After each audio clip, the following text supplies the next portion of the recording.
This is the Velotric Fold 1, and it might be the brand's first venture into the folding e-bike market, but its price of $999 puts it in the ring with heavy hitters like the Electric XP 3.0 and the Ride One Up Portola. So is this the new gold standard for affordable folding e-bikes? Let's take a ride and find out.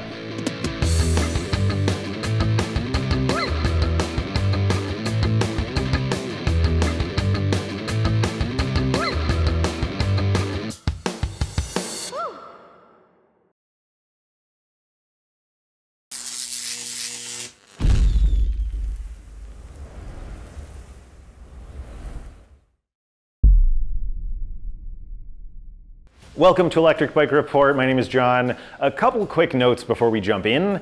First, if you're shopping for an e-bike, be sure to hit the subscribe button and the bell icon. We pride ourselves on having the best and most in-depth reviews with our standardized testing methods, so there's really no need to look elsewhere. But second, it takes a huge amount of time and effort to make our high-quality content, so please help to support us by using our affiliate links in the video description if we help you in your buying decision.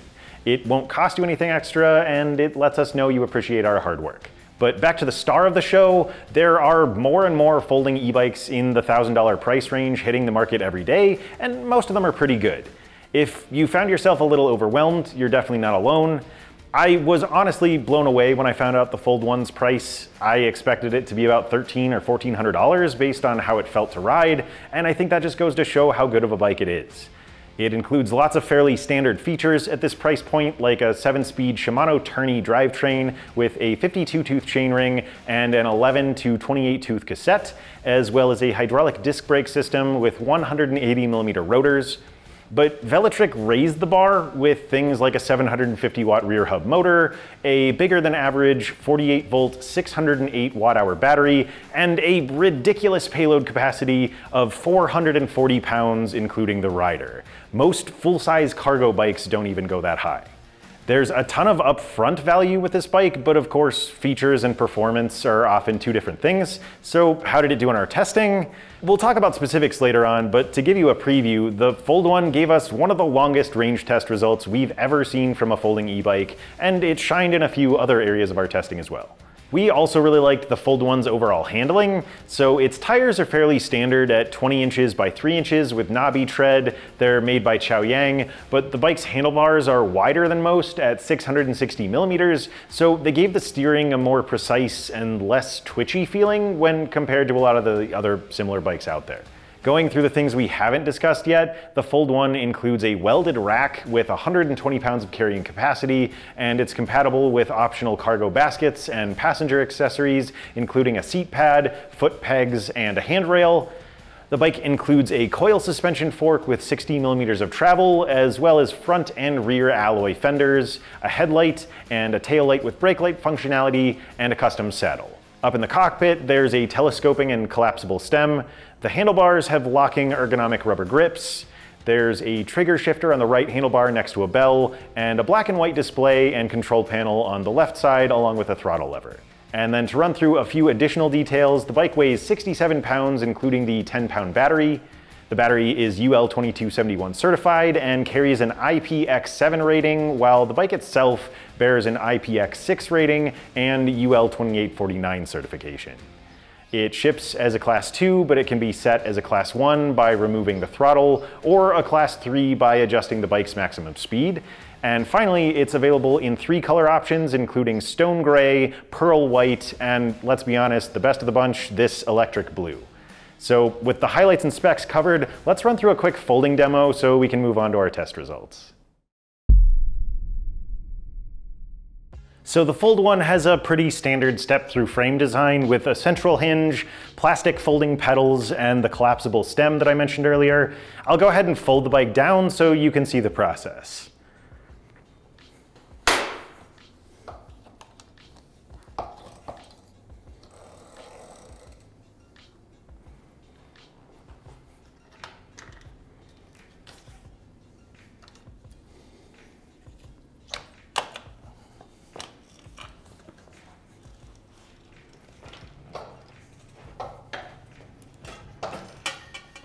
So overall, the folding process is simple and straightforward, but I want to mention that we had some trouble here and there with reconnecting everything. There's sort of a ball on the end of the latch mechanism that holds the frame together, and I usually had to fuss with that multiple times in order to get things to line up correctly. The mechanism was super secure once it was closed, so the alignment thing wasn't really a problem per se, and I'm not sure if that was just something weird with our test bike, but it was a little frustrating at times. For reference, the bike's folded dimensions were roughly 42 inches long by 22 inches wide by 34 inches tall. It's kind of in the middle in terms of weight, but it felt pretty manageable with the battery removed, and Velotric included a little Velcro strap to keep the two halves of the bike secured when it is folded. And that might seem inconsequential, but believe it or not, most folding bikes don't go that extra mile. Moving on to our test sections, we'll start things off with the brake test. We brought the Fold 1 up to its Class 2 max speed of 20 miles per hour, hit the brakes, and measured the distance it took to stop. We took an average after 3 tests, which was 16 feet and 10 inches. That's currently the best average stopping distance from any folding e-bike we've tested, and it's also tied for 3rd place when looking at all the e-bikes we've tested. The Fold 1's weight and tires aren't really anything unusual, so we chalk the great performance up to the brake system itself. The levers and calipers are unbranded, so we're not sure who made them, but this system definitely does the job. In my time on the bike, I found that this setup felt pretty aggressive, so braking hard could feel kind of intense, but the bike felt controlled and stopped on a dime. I noticed that the bike could slide around a little bit when I really laid into the brakes, especially if my balance wasn't quite right, so I recommend getting in a little practice with the brakes, but overall we're super happy with the bike's performance, and that's really all there is to say. I took the Fold 1 out to the bike paths and recorded 2 speed tests, one in Class 2 mode and the other in Class 3, and I also tested the throttles, acceleration, and top speed. Let's see what happened, and then we can analyze the results back here in the studio. All right, so we are starting things off with a Class 2 speed test. I am riding with no pedal assist, going around 8, maybe 9 miles an hour. Yep, all right, little above 9 there. Let's go up to PAS 1. All right, so just a tiny little boost from that motor, which kicked in. I'm just gonna be kind of soft pedaling through this test to see where the pre-programmed speed limits are, since this bike has a cadence sensor. And looks like we're going around 9.8 miles per hour. We got up to 10. All right, let's go up to PAS 2. All right, another little kick there. Shift up to 5th gear. Keep my pedaling pretty light.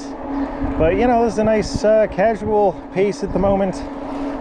We are going 12 miles an hour on the nose.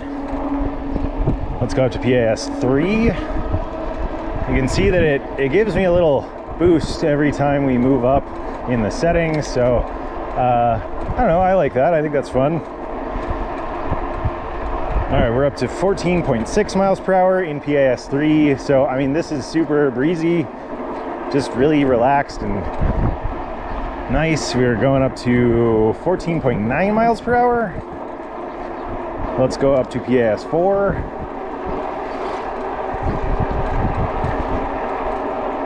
All right, we'll shift up to 7th gear. Yeah, we're motoring. 17.1 miles per hour here by the bike's display. A little behind on the app, so see what happens in the Class 3 test there, but let's go up to PAS 5. All right. And there we go, we hit 20. Right on. All right, that'll be our Class 2 test. Let's see how it does in Class 3 mode. All right, we are back for a Class 3 speed test. So we're starting off in PAS 1 this time. We are going around 14 miles per hour. Looks like 14.2. Let's go ahead and go up to PAS 2. And again, we're getting a little kick with every bump in assist level there. Let me shift up to 7th gear here. We're definitely moving pretty quickly here. So we are going around 17 miles per hour. All right, 17.1. Let's go up to PAS 3. Go around Mike on the side here. All right, we're over 20 miles per hour. Over 21 now. 21.3 looks like. 21.4. All right, let's go up to PAS 4. And now we're really hauling it. I'm up in the max setting, so I'm just kind of ghost pedaling at this point. Over 24 miles an hour. Looks like 24.4 is about the max. And we'll finish things off in PAS 5. I feel like it's handling the speed really well. Feels nice and solid.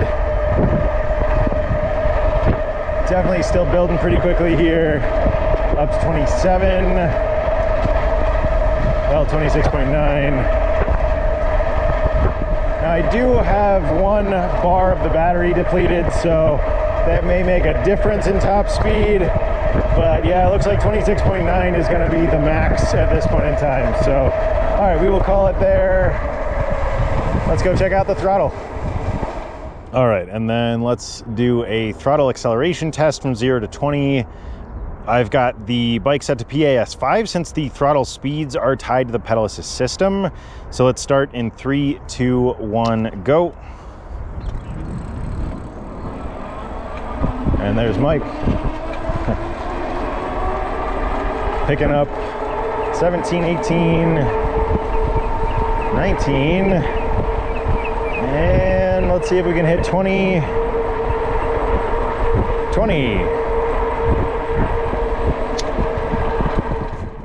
So to go over those numbers again, I started things off at 9.1 miles per hour with no pedal assist, and I could have easily gone faster, but that would have thrown off the test results.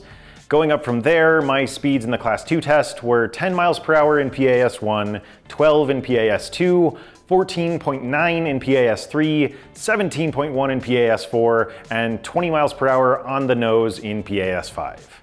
In the Class 3 test, the bike was faster across the board, with 14.2 miles per hour in PAS 1, 17.1 in PAS 2, 21.4 in PAS 3, 24.4 miles per hour in PAS 4, and 26.9 miles per hour in PAS 5, although I did reach 28.2 miles per hour outside of this test.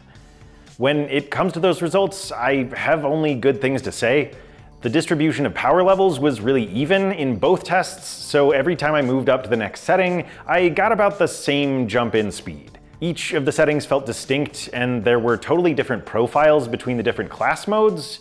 I think there are enough different speed settings to satisfy just about anyone, and all of those things are pretty much ideal.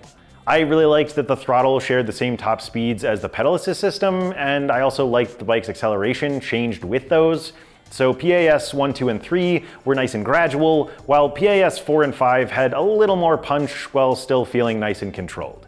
All in all, it doesn't get much better than this, so I've got to give the Fold 1 2 thumbs up. Next up is our range test, and I already said the bike did a great job here, but let's dig a little deeper. We rode in Class 2 mode in PAS 5 until the battery was fully drained. We recharged it, and then we did the same thing in PAS 1. This gave us a minimum range of 22.3 miles and a max of 78.3 miles from a single charge, so most riders should fall somewhere between those numbers. Compared to similar e-bikes we've tested, the Fold 1's PAS 5 results were a little on the low side, but that 78-mile result in PAS 1 is the longest distance we've recorded from a folding bike with a cadence sensor, and it's over 30 miles better than the average when compared to all the folding e-bikes we've tested. Now, the Fold 1 was moving a little slower than some others with an average speed of 10.2 miles per hour, but it also climbed almost 1,400 feet of elevation in that test, so I think there's potential for even more miles if you live in a place without lots of hills. Velotric designs their own motors and seems to really optimize them for efficiency, so their bikes have consistently done a great job in this test. Considering that we got over 7.5 hours out of the battery, I think there's a lot of incentive to ride a little slower and conserve battery power. Just keep in mind that you'll probably get fewer miles if you set the bike to Class 3 mode, but otherwise there's lots of potential for commuting or going on adventures anywhere you bring the bike with you. Let's close out our test sections with the hill test at Hellhole Trail, which is a paved path with an average grade of 12% over 1/3 of a mile. I'll pass you over to our tester Justin for this one. He recorded a test with the bike's throttle and another when pedaling in PAS 5. So let's see how it went, and then I'll see you back here in the studio shortly. Okay, we are on the Velotric Folding 1 and doing the throttle test. So far, down about 12 miles per hour, down 11.3. Let's see how it does, kind of right where it's at as I make this turn. So clock right around 9.7 through there. I think it's gonna make it, but it is slowing down just a little bit. We're down to about 7, 6.0, oh, drop below 6. Come on, come on. Okay, if we can just get past through this last section here, I think it'll keep going. So far it feels pretty good. Very comfortable bike. Again, this is the throttle only test, so it's a pretty strenuous test. About 180 pounds, so I would say if you're over that, 190, 200, you probably wouldn't make it up. That's actually not abnormal. So it is gaining speed here. So I'll let you listen to it through this last punchy section, see if it makes it up here.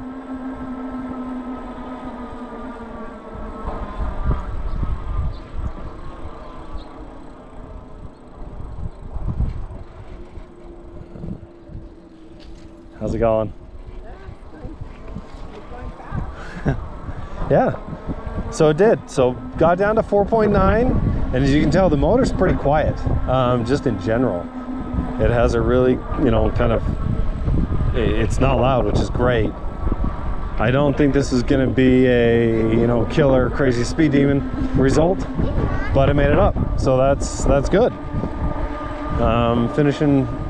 Finishing a little bit stronger, going to 12, 13-ish miles per hour, and we will head to the results and see how it did. Okay, we are back at it now on the pedal test up Hellhole with the Velotric, and we're gonna see how this does. So again, I'm gonna kind of soft just pedal, try to pedal about what I normally do. So far it's feeling a little better pedaling than on throttle. Down about 11.3, 11 and 7, a shift. So shifted twice there, down to 6th. Motor still sounds fairly good. Hearing a little more of a hum this time. Or maybe I'm working a little bit more pedaling. Let you listen through this section.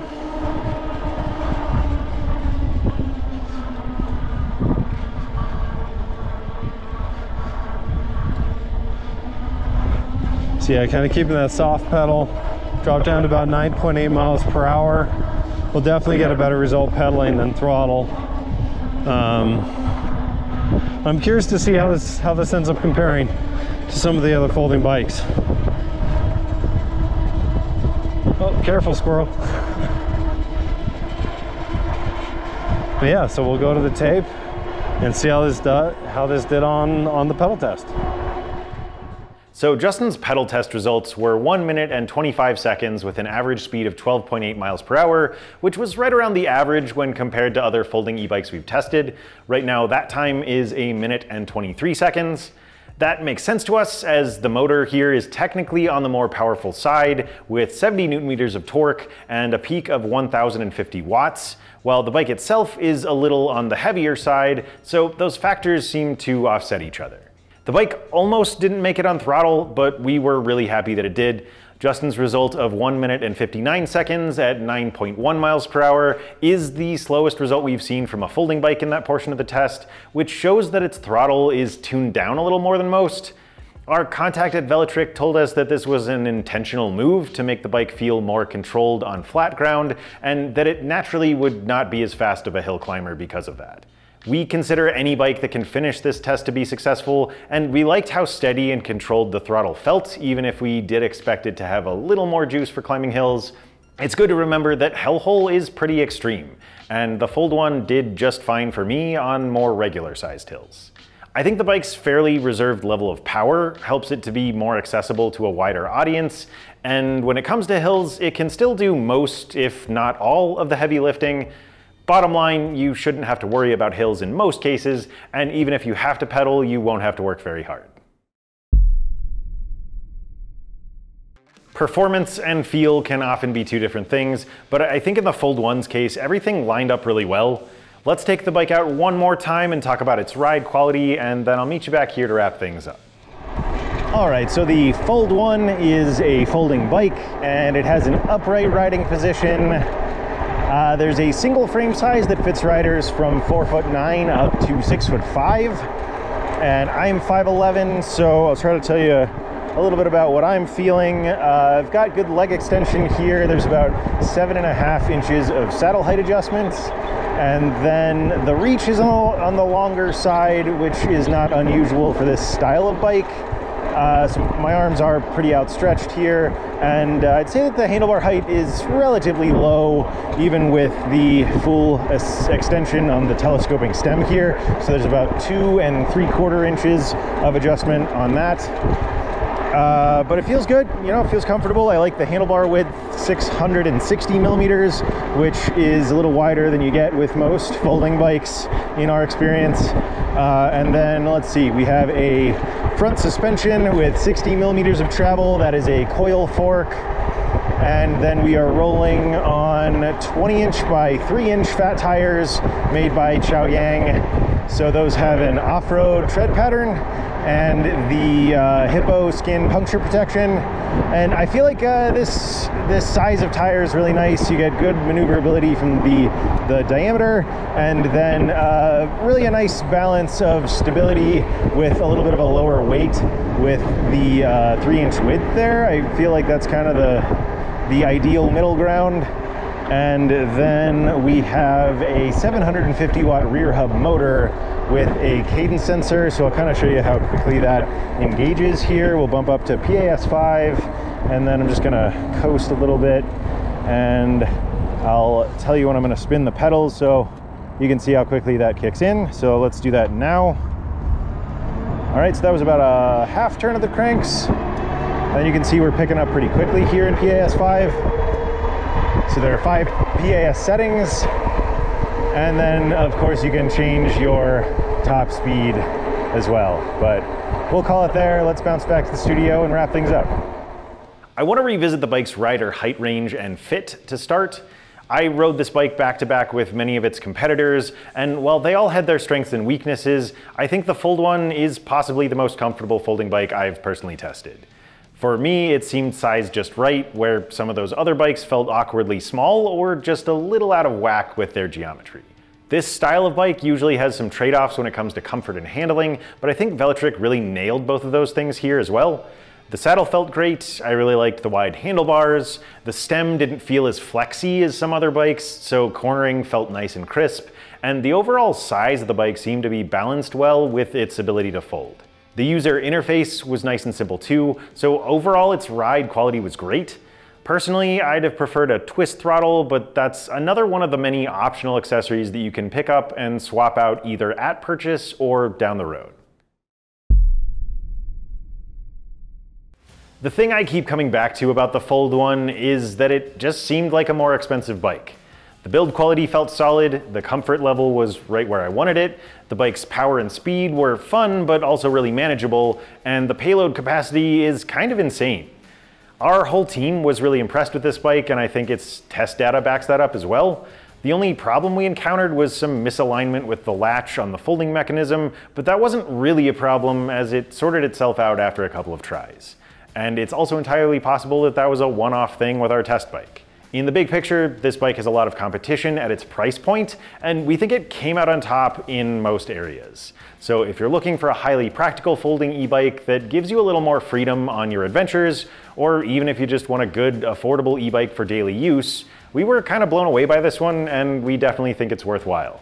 It would make a good commuter, it can haul a serious amount of cargo, it would be a great option for family outings, and it's just a lot of fun to ride.